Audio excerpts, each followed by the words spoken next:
Welcome back. Break के बाद एक मरतबा फिर आपको वर्ल्ड वाइज में खुशामदीद कहते हैं और अब आपको लेकर जाते हैं भारत की तरफ, जहां से एक बड़ी अजीब सी खबर सामने आई है और वो खबर है इस शख्स की फैमिली के बारे में। ये जो शख्स है ये पाकिस्तान में भी बहुत मकबूल है, ये शख्स जो है वो भारत में भी बहुत मकबूल है, ये शख्स पूरी दुनिया में मकबूल है। ये शख्स है जी भारत के अजीम अदाकार अमिताभ बच्चन साहब। और अमिताभ बच्चन साहब की फैमिली में ये वाक़या हुआ है। उनके जो दामाद हैं, उनके दामाद यानी कि निखिल नंदा, वो एक फ्रॉड के इल्ज़ाम में जो है वो उनके ऊपर ये इल्ज़ाम आया है कि उन्होंने एक फ़्रॉड किया है और लोग किसी शख्स को उन्होंने ख़ुदकुशी पर मजबूर कर दिया। अब ये मामला क्या है, इस मामले की खोज लगाना बड़ा ज़रूरी है कि भाई ये क्या मामला है। कितनी बड़ी फैमिली से ताल्लुक़ रखने वाला ये शख्स और ये ख़ुद बहुत बड़े बिजनेसमैन हैं, तो ये मामला क्या है, इस हवाले से हम बात करेंगे। हमारे साथ मौजूद हैं चिराग घोटी साहब, जो कि सीनियर जर्नलिस्ट हैं, क्राइम को कवर करते हैं और क्राइम तक प्लेटफॉर्म जो है वो आप देखेंगे तो आपको पता चल जाएगा कि क्या क्या क्राइम की स्टोरीज इन्होंने कवर की हुई हैं। चिराग घोटी साहब हमारे साथ मौजूद हैं जो हमें इसके बारे में डिटेल्स बताएंगे। चिराग साहब अस्सलाम वालेकुम। वालेकुम सलाम सर, थैंक यू, आपने प्रोग्राम के लिए टाइम निकाला। हमें थोड़ा सा बताएंगे, पहले तो मैं चाहूँगा कि थोड़ा सा अगर आप हमें ये निखिल नंदा साहब का इंट्रोडक्शन करवा दें कि इनकी फैमिली, इनका बिजनेस, इनका बैकग्राउंड क्या है। देखिए, निखिल नंदा के बारे में मैं आपको बताता हूँ। ये दामाद हैं अमिताभ बच्चन के। ये स्कॉट कंपनी है जो चलाते हैं और ये पिछले काफी समय से इसका टर्नओवर भी कई हजार करोड़ का है। ये दरअसल जो बात सामने आई थी, इनके यहाँ एक दूसरी कंपनी से इनका टाई अप था, जो एक ट्रेवल कंपनी थी जिसमें जितेंद्र नाम का एक शख्स था। ये बताते हैं कि 2024 का ये मामला है, नवंबर दिसंबर का, जिसमें इस शख्स ने खुदकुशी कर ली थी। तो बाद में जब ये पूरा मामला प्रकाश में आया, पुलिस तक मामला पहुंचा, तो पुलिस ने उस वक्त इसमें मुकदमा दर्ज नहीं किया, क्योंकि जितेंद्र का जो परिवार है वो ये चाह रहा था इस मामले में एफआईआर दर्ज हो और इसमें अटेम्प्ट टू ये सुसाइड का मामला दर्ज हो, अबेंडमेंट टू सुसाइड का। इसको लेकर काफी बार वो पुलिस के उसने चक्कर काटे, लेकिन जब आखिरी में मामला दर्ज नहीं हुआ तो वो उन्होंने अदालत का रुख अख्तियार किया। इस मामले में आपको बता दूं कि लेटेस्ट में ही अदालत, जो बदायूं कोर्ट है, उसने एक ऑर्डर पास किया है जिसमें न सिर्फ निखिल नंदा बल्कि कुछ और लोगों के खिलाफ जो कंपनी से जुड़े हुए हैं उनके खिलाफ अबेंडमेंट टू सुसाइड का मुकदमा इसमें दर्ज किया है। तो बेसिकली ये साथ साथ केस ये भी है बता क्या दूं इनके आपको, खिलाफ के इन्होंने किस तरीके से उस शख्स को सुसाइड पर मजबूर कर दिया। देखिए, जो जांच में बात सामने आई है, ये दरअसल बताते हैं कि ये जो कंपनी थी, ये आउटसोर्स कंपनी थी, एस्कॉर्ट से जुड़ी हुई कंपनी थी और इसका जो ये टारगेट बेस्ड कंपनी थी, इसको एक टारगेट अचीव करना होता था जिसमें सेल बढ़ानी होती थी। तो ये कंपनी सेल नहीं बढ़ा पा रही थी, जिसका जो बार बार ये कहा जा रहा है कि ये प्रेशर डाल रहे थे कंपनी की तरफ से, एस्कॉर्ट कंपनी की तरफ से उस पर प्रेशर डाला जा रहा था। जितेंद्र नाम का शख्स है, इस पर प्रेशर डाला जा रहा था कि सेल जो है वो इंक्रीज करे। साथ साथ और तमाम तरीके के आरोप भी इसमें लगाए गए हैं। चूंकि अभी कंप्लेंट इतनी ज्यादा वाइड है और इसमें कई सारे मल्टीपल पॉइंट ऑफ टाइम पर मल्टीपल एलिगेशंस लगाए गए हैं, तो ये अभी जांच का विषय है। चूंकि कोर्ट में जब ये मामला उन्होंने उनके भाई की तरफ से दर्ज किया गया, जितेंद्र की तरफ से, जिसमें कहा गया कि कंपनी की तरफ से बहुत परेशान किया गया, बार बार टारगेट्स दिए गए, ये कहा गया कि सेल जो है वो बढ़ नहीं रही कंपनी की, इसके लिए बार बार ये बोला गया इनको। तो ये काफी प्रेशराइज अपने आप को फील कर रहे थे और इन्होंने बाकायदा ये बात अपनी फैमिली को भी बताई थी, जो जांच में बात सामने आई है। लेकिन तब फैमिली ने भी ये कहा कि ठीक है, सब बाय द टाइम ठीक हो जाएगा। लेकिन जब ठीक नहीं हुआ तो इन्होंने एक कदम उठा लिया। उसके बाद जब परिवार पुलिस के पास गया तो पुलिस ने, आप सोचिए, मुकदमा दर्ज करने से इनकार कर दिया। तो काफी ये जद्दोजहद हुई। उसके बाद कोर्ट में ये 156(3) सीआरपीसी के तहत एक एप्लीकेशन दायर हुई, जिसमें कहा गया, तमाम आरोप लगाए गए, कंपनी के तमाम लोगों के खिलाफ आरोप लगाए गए और ये कहा गया कि इनकी तरफ से बार बार प्रेशराइज किया जाता था। और इसी के बेसिस पर जब पूरी जांच हुई, कोर्ट ने एविडेंस मंगाए अपनी पटल पर, तो शुरुआती तथ्य जो है, कोर्ट का ये कहना है कि इस मामले में जांच होनी चाहिए और बहुत थॉरो इन्वेस्टिगेशन होनी चाहिए। इसी वजह से जिससे दूध का दूध और पानी का पानी हो, जो आरोप है उसमें कितनी सत्यता है, इसलिए जो उसके लिए सबसे महत्वपूर्ण है वो है एफआईआर दर्ज करना, यानी फर्स्ट तो अब इन्फॉर्मेशन रिपोर्ट एफआईआर दर्ज दर्ज करना। हो गई है तो या नहीं।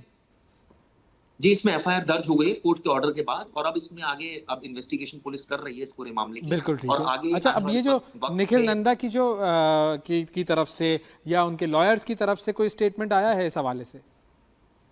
देखिए, उनका अभी कोई उनसे कम्युनिकेशन नहीं हो पा रहा है, क्योंकि वो मीडिया से इसमें बात नहीं कर रहे हैं। लेकिन ऑब्वियसली उनके जो लॉयर्स हैं वो नेचुरली अब जो लीगल रेमेडी है वो इसमें इस्तेमाल करेंगे। अगर पुलिस उनसे पूछताछ करती है तो ऑब्वियसली उनको इसमें अरेस्ट भी किया जा सकता है, तो ऐसे में वो बेल भी अप्लाई करेंगे। तो वो सारे कानूनी दाव पे जो है एक तरह से इस्तेमाल कर रहे हैं, और उसके बाद जो भी मुनासिब होगा वो मीडिया से शेयर करेंगे। हालांकि अभी तो परिवार की तरफ से और उनके लॉयर्स की तरफ से कोई ऑफिशियली वर्जन सामने नहीं आया है।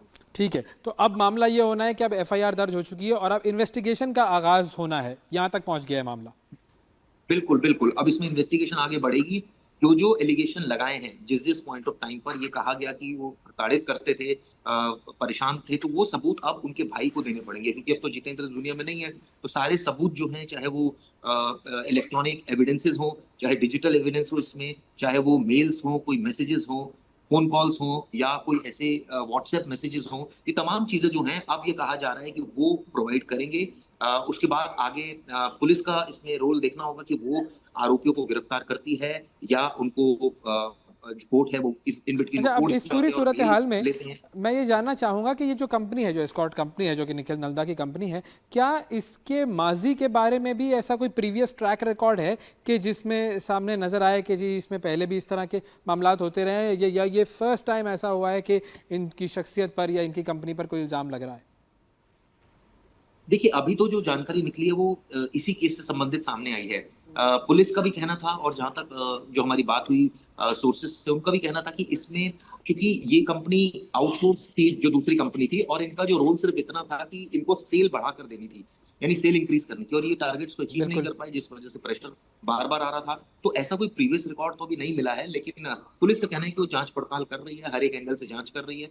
अब चूंकि मामला शुरुआत में तो पुलिस ने ही दर्ज नहीं किया, लेकिन अब पुलिस को मजबूरन मामला दर्ज करना पड़ा कोर्ट के ऑर्डर के बाद। पुलिस तो अब का देखते हैं आगे पुलिस मामला, किस तरह। ये एफआईआर दर्ज ना करने की कोई वजह सामने आई? वरना वैसे तो जनरली एटीट्यूड पुलिस का हमारे इस रीजन में, हमारे मुल्क में भी, आपके यहाँ पर भी ऐसा ही होता है कि पुलिस अवॉइड ही करती है एफआईआर दर्ज करना। बिल्कुल बिल्कुल, आपने सही कहा। पुलिस तो हर जगह की एक ही होती है। शुरुआत में उनकी कोशिश यही होती है कि जितना लिंगर ऑन हो जाए, जितना मामला जो है टल सके वो टल जाए, क्योंकि इस तरह के केसेस में यूजुअली जहां तक बात है अबेंडमेंट या सुसाइड के केसेस में, पुलिस का सीधा सीधा ये मानना होता है कि एक शख्स ने अगर सुसाइड किया है तो नेचुरली इसमें ज्यादा गलती उसकी है, बनिस्बत की किसी और की वजह से उसने ऐसा किया है। तो ये एक तो रीजन रहता है। दूसरा, एक नेचर भी होती है पुलिस की कि पहले लिंगर ऑन करना मामले को, इनिशियली दर्ज नहीं करना, जो विक्टिम पार्टी है उनको परेशान करना। तो कोशिश यही रही पुलिस की कि शुरुआत में मुकदमा ना दर्ज हो। कई बार ऐसा भी होता है कि जो दूसरी पार्टी है वो काफी उनके ताल्लुकात अच्छे होते हैं, तो इस वजह से भी पुलिस आनाकानी करती है बिल्कुल, मुकदमा दर्ज करने बिल्कुल। में। और ऐसे में अच्छा, जो दूसरा मुझे शख्स ये भी है। बताइएगा कि अमिताभ बच्चन साहब की फैमिली की तरफ से या उनकी तरफ से इस पर कोई बयान सामने आया है, या अभी वो भी खामोश है? नहीं, देखिए, उनकी वो बिल्कुल खामोश है। उनकी तरफ से अभी कोई इस तरह का बयान सामने नहीं आया है, क्योंकि वो वैसे ही इस तरह के केसेस में मीडिया से वैसे ही बहुत अवॉइड करते हैं। लेकिन अब चूंकि उनके दामाद से जुड़ा मामला है, तो अभी हालांकि कोई ऑफिशियल स्टेटमेंट उनकी तरफ से नहीं आया है, क्योंकि अब ये मामला भी सीधा सीधा उनसे नहीं जुड़ा है, उनके दामाद से जुड़ा है। तो इसमें लीगली वो ज्यादा बोले तो ज्यादा ठीक लगता है। लेकिन जहां तक सुपरस्टार अमिताभ बच्चन की बात है, उनकी तरफ से तो कोई इस तरह का रिएक्शन नहीं है। क्योंकि उनकी फैमिली के साथ जो है वो मेरे ख्याल में कुछ कंट्रोवर्सी ज़्यादा जुड़ गई हैं। अभी ये कंट्रोवर्सी है, इससे पहले कंट्रोवर्सी चल रही थी कि जी वो अभिषेक और ऐश्वर्या की डिवोर्स होने वाली है। तो बड़ी कंट्रोवर्सीज जो है वो उनके घर का रुख देख रही हैं, या फिर ये न्यूज़ वाले हमारी तरह बस ऐसे ही बना देते हैं चीज़ें? नहीं नहीं, ये ऐसे बनाते नहीं है। कहीं ना कहीं कुछ ना कुछ जो है वो बात होती है, तभी कुछ ना कुछ लिखा जाता है। ऐसे हवा में कोई चीज नहीं लिखी जाती। क्योंकि पहले भी हमने देखा कि अमिताभ बच्चन साहब की यहाँ कंट्रोवर्सीज रही, और उनका कंट्रोवर्सी से तो बहुत ज्यादा चोली दामन का साथ ही है। ये कहा जाए तो उसमें कुछ गलत नहीं है, क्योंकि वो जितने बड़े स्टार हैं उतने उनके साथ साथ कंट्रोवर्सीज भी जुड़ी रहती हैं। खासकर अगर बात करें, उनकी वाइफ खुद मेंबर ऑफ पार्लियामेंट है समाजवादी पार्टी से। तो ऐसे में अभी उन्होंने हाल ही में बयान दिया था महाकुंभ को लेकर भी, जिसको लेकर भी विवाद हो गया था कि उन्होंने कहा था कि कई लाशों को जो है वो कुंभ नदी में फेंक दिया गया। तो इस तरह के बयान दिए थे, जिसको सरकार ने जो है वो ठीक नहीं समझा, और उनके काफी विरोध हुआ था।